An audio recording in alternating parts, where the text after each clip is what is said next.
Olá, bem-vindos à aula 5 do nosso curso Aprenda JavaScript. E nessa aula eu quero falar sobre a conversão de tipos, ou seja, como valores podem ser convertidos de um tipo para outro tipo. E, basicamente, existem duas formas dessa conversão acontecer. Ou explicitamente, que é quando nós, programadores, indicamos que queremos que haja uma conversão, ou implicitamente, quando o próprio interpretador faz essa conversão. Essa conversão implícita é também chamada de coerção de tipos, quando o tipo é transformado pelo compilador. Por exemplo, nós já vimos uma expressão assim: 7 com uma string, menos 3, aqui eu errei, devia ser 2 igual a 4. Mas isso aqui não importa muito. O que importa é, veja que eu estou diminuindo uma string, eu estou diminuindo um número de uma string. Isso não deveria fazer sentido. Porém, JavaScript é bastante permissiva. Ele tenta corrigir o erro do programador. Então, ele converte implicitamente essa string 7 para o número 7, para então poder diminuir o 3. Então, fica 7 menos 3, à esquerda fica 4. Note que em nenhum momento eu estou explicitamente dizendo para ele: converta 7 string para um número. Ele faz isso por ele mesmo. Isso é a coerção de tipo. Então, é importante entender como o JavaScript faz a coerção de tipos. Por quê? Isso é muito utilizado quando trabalhamos com operadores lógicos. Operadores lógicos operam em operandos que são verdadeiros ou falsos. Então, se nós utilizarmos operadores lógicos em operandos que não são nem true ou false, JavaScript vai converter esses operandos para true ou false. E isso é muito utilizado quando utilizamos operadores lógicos como curto-circuito. Eles têm uma característica, uma propriedade de curto-circuito. O que é a característica de curto-circuito de um operador? Vamos pegar uma expressão onde o lado esquerdo é true, operação com o operador AND. Então, se o lado esquerdo for true, o lado direito será sim avaliado e executado. Já se o lado esquerdo for false, o lado direito não será avaliado e não será executado. No caso do OR, é o contrário. Se o lado esquerdo for true, o lado direito não será avaliado, não será executado. Já se for false, o lado direito sim será avaliado.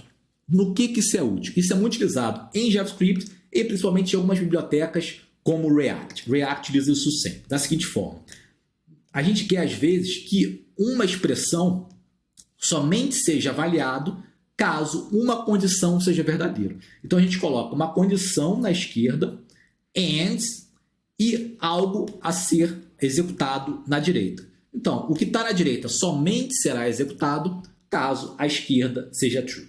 No caso abaixo, se a gente botar false, and, qualquer coisa aqui pode ser a coisa mais perigosa do mundo. Não precisamos temer, porque nunca será avaliado, nunca será executado. Vamos ver agora isso na prática, como é que funciona. Bom, como eu já falei, quando a gente trabalha com operadores lógicos, eles atuam em operandos que é true ou false. Então, nesse caso aqui, o 0 vai ser convertido para true ou false, para poder agir o curto-circuito.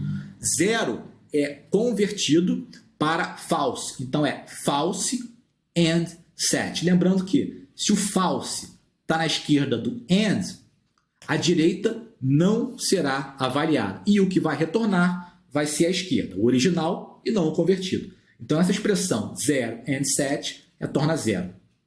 Já 0 or set é o contrário. Isso aqui é false, or set vai ser avaliado e vai retorna o 7. Vamos ver mais um exemplo. 2 and set. 2 é avaliado ou é convertido para true. Então, true and set. Então, 7 será avaliado e o retorno vai ser 7. Já 2 or set, 2 é true. True or não importa o que está, o que retorna é a primeira casa, o 2 retorna o 2. Mais 2 exemplos, mais 4 exemplos para nos acostumarmos. Vazio. Vazio é o quê? False. Então, false and retorna à esquerda, o vazio. vazio, or set, retorna à direita. A mesma coisa para nulo. Nulo também é transformado, convertido para false. E undefined também é convertido para false. Então é importante entender como funciona essa questão da coerção de tipos, porque ele é muito útil quando utilizamos operadores lógicos, especialmente operadores lógicos em curto-circuito. Bom, e a conversão explícita? Nós podemos fazer a conversão explícita, por exemplo, quando queremos converter um valor para o tipo number. Então, às vezes, a gente tem uma string, que é 10, e eu quero convertê-la para número, o programador quer, utilizamos a função number. Essa função é dada pelo JavaScript, pelo ambiente JavaScript, eu vou falar mais sobre o ambiente, a gente pode utilizar ela, number, e aí dentro dela uma string, por exemplo, e ele vai converter essa string 10 para o número 10. Então, se a gente der aquele type of number 10, o retorno vai ser o number, porque ele agora é um número. Outros exemplos, number false, transforma o false para 0, number true, transforma o true para 1, isso aqui é uma questão de JavaScript, number nulo, transforma para 0, e number undefined, transforma para not a number. Não é óbvio isso para mim, mas esse é o comportamento do number. E para transformar para string, temos o método toString. Esse método é aplicado a qualquer variável.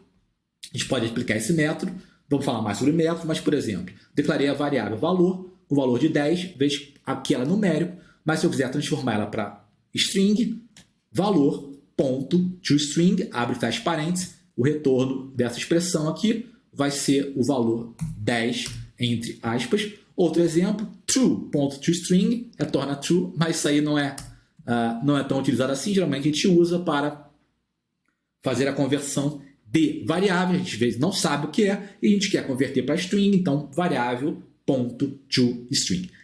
Tanto number quanto toString são exemplos de conversão explícitas, conversão que nós fazemos e não as coerções que o compilador faz.